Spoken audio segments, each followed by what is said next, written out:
3 years of Final Fantasy XIV. I really can't believe it's already been 3 years. Hello and welcome back, guys, to the BigBluePurple channel. So around this time last year, I uploaded a video about my experience with Final Fantasy over the course of 2 years. I figured it would be a fun idea to make this kind of like a yearly thing, and take a look back on this year's endeavors and accomplishments, what kind of progress I made on my journey. This year I spent a ton of time engaging with the endgame and optional content, whereas in the previous video, I mainly talked about my experience catching up to Endwalker. To give a tiny bit of context on myself, if you haven't seen the previous video, I used to be hardcore into Destiny 2 up until the release of the Beyond Light expansion and the introduction of content vaulting. This is basically where the developers were like, yo, we're going to start removing content that you already paid for from the game because the game's getting too big and the loading screens are too long, so we're actually just going to remove those raids you enjoy doing. So as you can imagine, at this point I threw in the towel and decided to look for another game to scratch the itch for grinding and progression. It actually took me quite a few attempts to get into Final Fantasy XIV, as the early game is mind-numbingly bad. But eventually, after creating my third character, I finally stuck with it and I got hooked. Throughout late 2021 and 2022, I progressed to the story and I finally caught up to Endwalker, which eventually culminated in last year's video, which was documenting my experience. Fast forward to 2023, and this has been, without a doubt, the most hooked I've ever been on a video game in my life. I played this game for an ungodly amount of time this year, and I have accomplished many of the goals that I set for myself last year, and more. So without further ado, let's jump into my first adventure of the year, Eureka.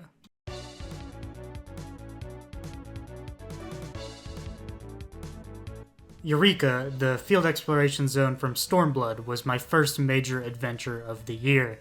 I had dabbled with Animos a little bit prior, but I never really spent any time learning the systems or what the hell I was supposed to be doing in Eureka.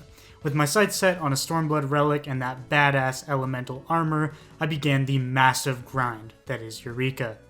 Animos, the first zone in Eureka, ultimately ended up being a very enjoyable zone to me.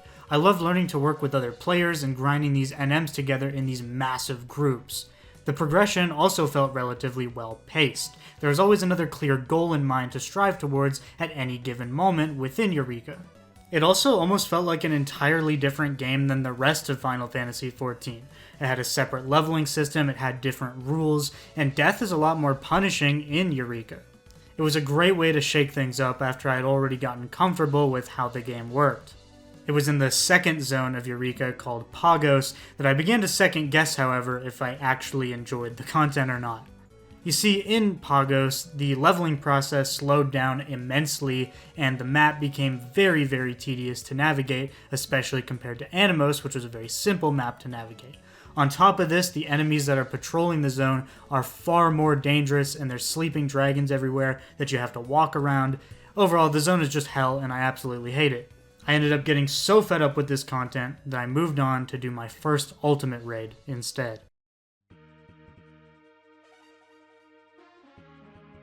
The Weapons Refrain Ultimate was the fight I set my sights on first.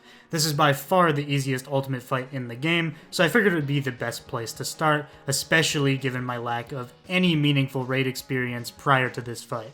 Going into this, I knew I would have to use the party finder to find groups, since I didn't have any logs to show to a static, and I had very little interest in the Savage fights at that time. The fill times were absolutely awful for these ultimate parties, and I remember spending literal hours of my life trying to find things to do as I waited for people to join my parties. The prog was all over the place too. It was never a consistent flow of progress, but rather random substantial jumps forward depending on the groups, or sometimes just absolutely no progress at all. Getting the first 3 phases of the fight down took me about a week or so of grinding prog groups, but it was really that 4th phase that kept me walled on the fight for a bit. I think Ultima himself took around a week of practice to defeat, and this was primarily because you'd never get back to the part of the fight that you actually needed to practice. Everyone would just die to Titan. This is a very common theme when it comes to PFing ultimates. Eventually, after seeing all of the mechanics up to suppression and becoming very, very fed up with the party finder, I ended up hosting some clear for one parties for like 3 days before I finally got a group that killed it with me, and man, that rush was like nothing else I've experienced in gaming. Even if the fight itself isn't technically that difficult, it's all that fucking hell you have to go through trying to find groups, trying to get the right people together, trying to get people who actually get to the prog point you're trying to practice. When that all finally culminates in the clear, it just feels so amazing, man. I have a whole video on my channel talking about my experience PFing this fight, so if you want to hear more, I highly recommend you go check that out. After getting my shiny new weapon from Ultima, I knew I needed to return to Eureka in order to pair it with that beautiful elemental armor. This time I was committed, and I endured the hell that was Pagos until it was done. Free from this miserable zone, Eureka once again returned to being an extremely enjoyable piece of content for me. The introduction of Logos actions completely changed the gameplay, and the zone was significantly less annoying to traverse. The final zone, Hydatos, was also fairly enjoyable, if not a little grindy compared to the other zones. More importantly, Hydatos houses one of my absolute favorite pieces of content that I've ever gotten to experience on this game, the Baldessian Arsenal. This is a very unique piece of content as it is a 56-player raid that has very specific conditions to actually enter it. There's an entire Discord community that runs this raid regularly to help people get their clear and their Ozma mounts. I had an absolute blast going through this content with them, and this raid is truly like nothing else in the game. It's so unique, and it's 100% worth experiencing if you have the patience to do Eureka. It's one of the very few times in this game that you'll feel any actual tension while fighting ads and just going through trash in general in this raid, because death is permanent. If you die, you de-level, and then you can't enter the raid again until you've re-leveled back up to max. It sounds pretty annoying and punishing, but ultimately I think the tension that it creates is a worthwhile exchange, especially since the raid itself isn't terribly difficult, and I think pretty much anyone could do it. It also awards what is one of the coolest mounts in the entire game, if you ask me, being the Demi-Ozma mount. All in all, I absolutely loved my experience with Eureka save Pagos, and I have a complete guide for it on my channel if you're interested in tackling the content for yourself. I also made a video called the Eureka Experience, where I just talked more in depth about my experience with Eureka for like 30 minutes straight. Satisfied from my journeys in Eureka, with a Stormblood relic, a set of elemental armor, and a Demi-Ozma mount under my belt, I moved on to the next adventure, Abyssos Savage. Abyssos was my first real experience with a Savage tier outside of a very brief and dirty P1S I had done when I was basically clueless on how to even play the game. I mean, seriously, one day I'm gonna go back and I'm gonna make a video about how I got into raiding and just how bad I was when I first started, because it's seriously a story. I only ended up clearing P5 through P7, and I didn't end up going for P8. This was ultimately just because PF was really frustrating me during P7, and I decided I wanted to move on to something that wouldn't make me extremely angry. You have to understand, by the time I was progging Abyssos, the tier had already been out for I want to say 6 or 7 months, but it still hadn't been unlocked. So it was kind of a weird time to be progging, and it wasn't exactly the greatest pool of players. In terms of the fights themselves, I was a little mixed on them. I thought P5S was extremely enjoyable, but I really hated doing P6 and P7 after clearing them the first time. This is ultimately why I never ended up talking about Abyssos on this channel, because I didn't actually clear the tier, and I honestly don't think I have too much to say about the fights other than I don't like P6 and P7. At the very least, if nothing else, this was extremely valuable raiding experience for me, as it helped me grasp the difference in feel between a Savage and an Ultimate fight, since I had only really done an Ultimate prior. It also got me to start using my level 90 kit properly, because obviously the Weapons Refrain is a level 70 fight, and I had it super easy playing Reaper in that fight. There's literally like 3 buttons you press, it's kind of insane. After spending 3 days in a row on P7S clear parties before it finally died, I decided I was very fed up with Party Finder and I just wanted to go do something that wasn't raiding and didn't require people. This is where I ended up doing a lot of miscellaneous stuff this year, I guess. During this time I completed a couple more anima relics, namely for Dark Knight and Machinist, and I ended up making a guide on my channel as well. I also completed 2 more Zodiac weapons this year, one for Paladin and one for Ninja, despite thinking I would never touch these relics again in my life. At this point, I'd like to get every Zodiac relic in the game, since for some reason I always come crawling back to this god-awful grind that I can't seem to get enough of. Now, at this point, 6.4 was on the horizon, and I wanted to try to make some bank off crafting and gathering. If you recall last year's video, I had mentioned that I leveled all crafters and gatherers to 90 for some godforsaken reason, and then proceeded to pretty much never use them again outside of crafting stuff for myself occasionally. This time, I decided to actually prep for 6.4 and stockpile a bunch of materials that might be needed for upcoming recipes. During this time, I also ended up collecting every single Splendorous tool up to the 2nd step, as it was the current step at the time. I haven't gone back and finished all the Splendorous tools, because that's going to be a hell of a grind. Eventually though, after spending so much time grinding relics, grinding materials for crafting and gathering, and all of this kind of mind-numbing stuff, I decided I need to get some excitement back into Final Fantasy XIV and tackle my 2nd ultimate raid, this time alongside a friend of mine. The Epic of Alexander, or T, was the 2nd ultimate raid I tackled, and I absolutely loved doing it, even in the Party Finder. Yes, the fill times were bad. Yes, the prog was inconsistent. I made an entire 30-minute video gushing over this fight and complaining about my experience in Party Finder. So if you're interested in hearing what it was like to PFT, again, I highly recommend you go check that one out. This fight only took us 10 days as opposed to the 2 weeks that Uwu took me. I think this was a combination of the fact that I had gotten better as a player, but also the fact that I spent pretty much all of those 10 days doing non-stop T. To this day, this is probably still my favorite thing I've ever done in Final Fantasy XIV. I had so much fun doing this fight. It was amazing progging it alongside of a friend, so we could complain to each other when the prog was slow, when the PF was being fucking Disney as fuck. It was just nice to have someone else to talk to. Very shortly after I cleared T and acquired my shiny new Dark Knight sword, 6.4 was right around the corner. My time had finally come. It was finally time to capitalize off all the prep work I had done.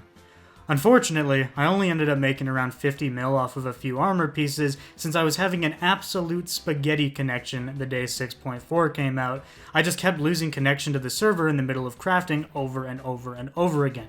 If you don't already know, if you lose connection to the server while you're crafting, you lose all the materials that you would have used in that craft.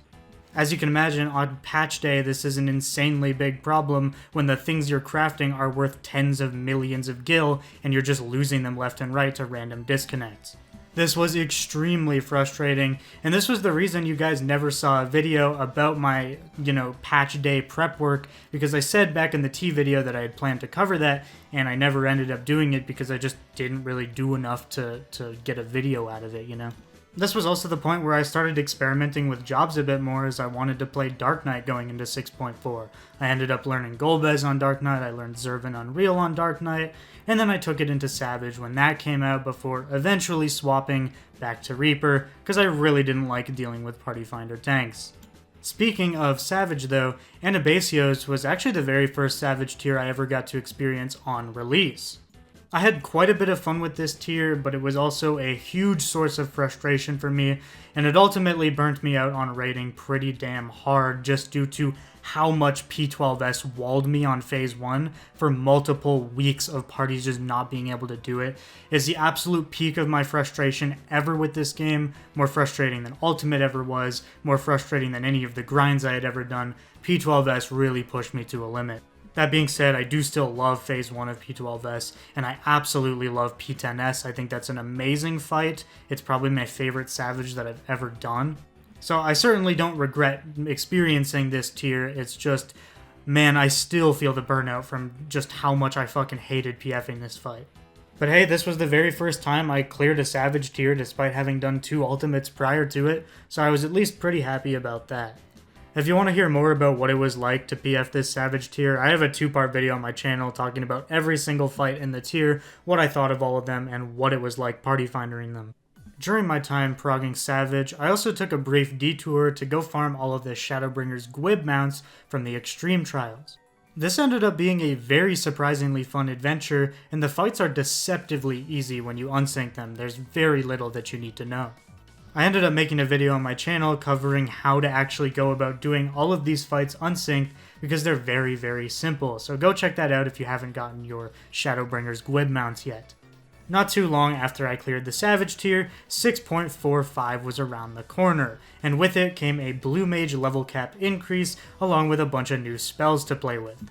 I figured this was a good time to give Blue Mage a second chance since I had tried it out last year and couldn't really get into it a whole lot. I enjoyed the Masked Carnival stages, but I never really got into like group Blue Mage content. I didn't really see the appeal. That was until now. I got so insanely hooked on Blue Mage that I ended up completing the entire Blue Mage log, and I did all of the Alexander and Binding Coil raids required to unlock that Morble mount. This is still one of my favorite things that I've had the pleasure of doing in this game. It was such a unique experience, quite unlike anything else, and I highly, highly recommend it. If you don't really know what you want to do in this game and you're looking to kind of change it up a bit from the normal flow, Blue Mage is a fantastic way to do that.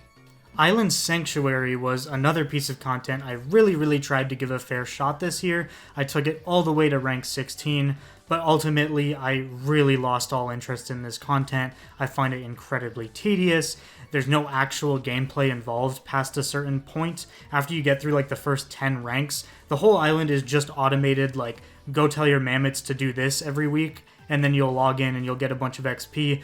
I found it so boring that I just couldn't stomach the basically non-gameplay of it.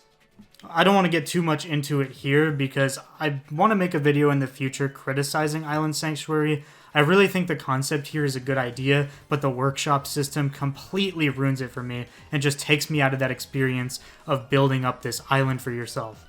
On the opposite side of things, I ended up dipping my toes back into Deep Dungeon this year after thinking that the content just wasn't for me and I really didn't like it from my experience with it, but to my surprise, I've been having a ton of fun with this stuff and I'd really like to chase after one of the solo titles this upcoming year. I actually have 2 Palace of the Dead saves up to floor 161 right now, but I've been a little hesitant to proceed because I know this is where it really starts to get difficult. After I get some more Deep Dungeon experience though, I would absolutely love to make a dedicated video about how I started to learn to love them and to enjoy them. And finally, the last major thing I've been working towards this year is the Triple Triad card mount awarded for collecting all numbered cards 1 through 312. I'm actually getting pretty damn close to finishing this thing, and I absolutely plan to get it done during 2024. I still need to complete Baja to get access to some cards there, and I also need to farm a bunch of Shared Fates in Coluzia because there's a card locked behind that. But apart from those things, there's not a whole lot left for me to grind, so I'm almost there. The Triple Triad card grind has been surprisingly fun, and I actually really enjoy playing Triple Triad now, so I'm looking forward to making a video about that once I actually get the mount. So, with all of my major 2023 endeavors recapped, let's talk about some goals for 2024. First of all, my main goal this year is to solo a deep dungeon. I'm not exactly sure which one I'd like to do first, but I'm mostly leaning towards Palace since that's the one I've practiced a bit, and at the moment it has my favorite title. It's also just the greatest endurance test of them all, so I feel like it's the one I kinda just want to go for the bragging rights, you know? I'd also really like to clear a level 90 ultimate this year. I feel like this is the logical next step for me as a player on how to improve. You know, I've done old ultimates, I've done current Savage, it's time to do current ultimate. I actually progged a little bit of DSR this year up until phase 3, this was like back in August, but I ended up losing interest as my patience was running very thin with Party Finder at that point, not specifically because of DSR, but because of the Savage tier I had just progged like a month before it. I'd also like to go after a few more Zodiac relics this year. I'm not sure if I'll finish all of them in 2024, but I'd certainly like to start working towards completing them all. I'd also like to finish leveling all my jobs to 90 before the release of Dawntrail. This has been kind of a background process for me because I don't particularly enjoy leveling in this game, but I've only got like 5 or 6 jobs left, so I'll try to knock that out before Dawntrail. I'd also like to complete Baja and hopefully get a group together for Delubrum Regine Savage, because I'd really like that Cerberus mount, it looks fucking sick. Lastly, I'd really like to do some more blue raiding if I get the chance to, specifically the Omega raids or the Eden raids, since those are kind of the next step in challenge from Alexander Savage. But yeah, that pretty much sums up my year of 2023 playing Final Fantasy XIV. I accomplished an absolute shit ton in this game, and that's because I played an absolute shit ton of this game this year. I absolutely loved my time with this game this year, and I am so looking forward to see what they bring to the table with 7.0. As of recent, I'm on a bit of a hiatus from 14, as you've probably noticed on the channel. I've been more interested in other games at the moment, namely Monster Hunter World, which I have been helplessly addicted to for the last month or so. Expect a video on that in the next week or so. The recent Dawn Trail announcements are very exciting, and I'm super excited for the future of the game in 7.0. 6.55 is also right around the corner at the time of making this video, so that gives me an excuse to go back to the game and exchange my 1500 tomes for Abyss weapon, cause hell yeah, brother. Otherwise, I would love to hear from you all on what kind of things you've accomplished in the game this year, what is your proudest accomplishment in 14 this year, and what are some of your goals for 2024? Let me know in the comments below. Anyways, thank you all for watching. Remember to drop a like on the video, but only if you did, and subscribe to the BigBluePurple channel if you're not already. Catch you guys in the next one.